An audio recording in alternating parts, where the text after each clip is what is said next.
fall into you. I never thought I'd fall right through. I fell for every word you said.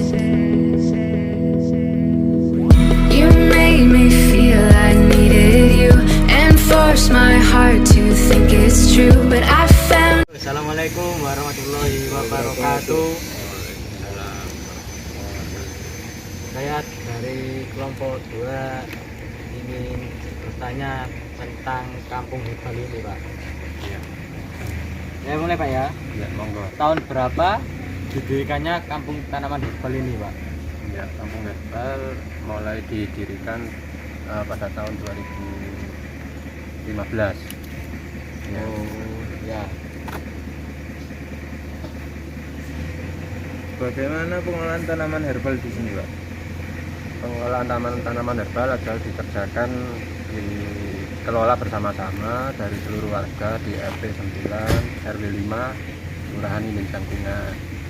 Di masing-masing masyarakat, warga punya kewajiban untuk menanam minimal 5 tanaman herbal yang ada di depan rumah masing-masing. Kalau boleh tahu ya, Pak ya, itu yang ditanam itu tanaman apa saja, Pak? Pohon herbalnya itu. Herbal itu banyak jenisnya, Mas. Yang kita koleksi sekarang hampir 100 tanaman herbal. Contohnya kayak kunyit, lengkuas, sirih, terus serai, jahe merah, pandan, macam-macam. Jadi banyak jenis. Itu pun setiap jenis kayak sirih itu sudah masih dibagi lagi, ada sirih merah, ada sirih hijau, ada sirih hitam, sirih kecil, itu macam-macam. Oh, jangan berguna ya, Pak, bagi Ya. masyarakat sini ya, Pak ya. Tapi kalau tanaman herbal di sini apakah diproses untuk pengobatan juga dan disalurkan keluar? Sebenarnya tujuan utama tanaman herbal yang kita tanam adalah untuk menjaga kebugaran kesehatan dari warga kita sendiri awalnya. Jadi masyarakat di kampung herbal ini rutin mengkonsumsi dari tanaman-tanaman herbal, terutama daun-daun herbal untuk menjaga stamina, menjaga kesehatan tubuh, melakukan tindakan kesehatan secara preventif.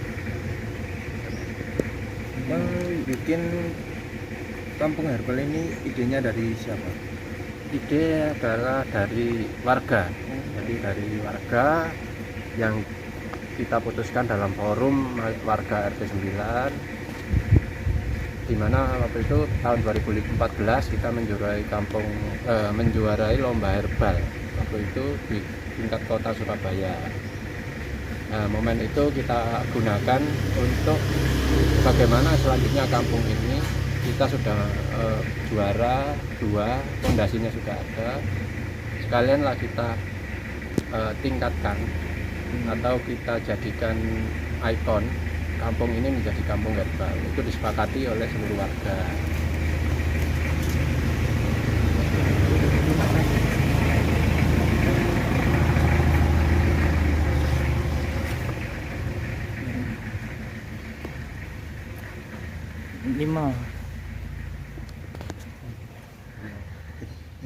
Apakah tanaman herbal ini disalurkan di rumah sakit untuk dijadikan obat, Pak?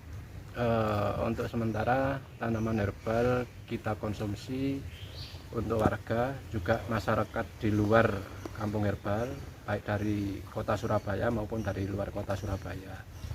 Untuk yang kegiatan penggunaan tanaman herbal itu sudah direkomendasikan oleh Puskesmas Menur. Jadi Puskesmas Menur itu ada pelayanan pengobatan tradisional, di mana tanaman-tanaman herbal yang dipakai untuk pengobatan, dan sebagai rujukannya untuk mencari obat-obat tanaman herbal itu ada di kampung herbal ini. Jadi Puskesmas Menur bekerjasama dengan kampung herbal, saling bersimbiosis untuk memenuhi kebutuhan masyarakat, untuk memperbaiki atau mengobati dari gejala-gejala kesehatan yang sudah direkomendasikan oleh dokter di Puskesmas Menur. Jadi anggap aja seperti ngambil resepnya. Kalau tanaman pengobatan tradisional itu mengambilnya di sini. Ya, sekian. Berdampak untuk ekonomi masyarakat apa Iya. lebih maju atau gimana?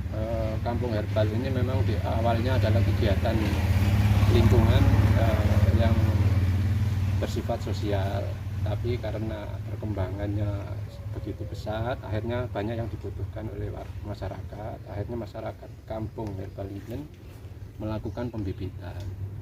Nah, dari hasil pembibitan ini kita ada bagian masyarakat di luar kampung kita yang ingin membeli, akhirnya juga kita layani. Otomatis juga akan menambah penghasilan income dari warga. Yang kedua, dari produk-produk kayak tanaman sinom, kayak jahe merah, kunyit, itu dibuat minuman dalam bentuk kemasan botol. Itu juga memberikan nilai ekonomis yang baik kepada warga. Ya.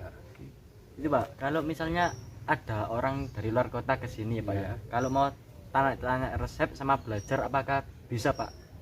Bisa. Tapi untuk masalah resep atau kadar obat itu biasanya harus didampingi oleh dari puskesmas, karena mereka yang tahu secara saintifik, ilmu pengetahuannya ada di puskesmas. Jadi kalau kita itu mungkin cuman biasanya kalau ini butuh 5 daun atau 4 daun, tapi kalau secara ilmu pengetahuan puskesmas kan ada alatnya untuk kebutuhan orang yang kena diabetes itu butuh daun Afrika berapa. Kalau kita kan cuma ngomong helai daun, kalau dia ngitungnya sudah kadar. Ya itu bisa. Kalau ada luar kota mau datang ke sini akan kita terima dengan baik. Oke, sekian dari saya. Terima kasih dan wassalamualaikum warahmatullahi wabarakatuh. Waalaikumsalam.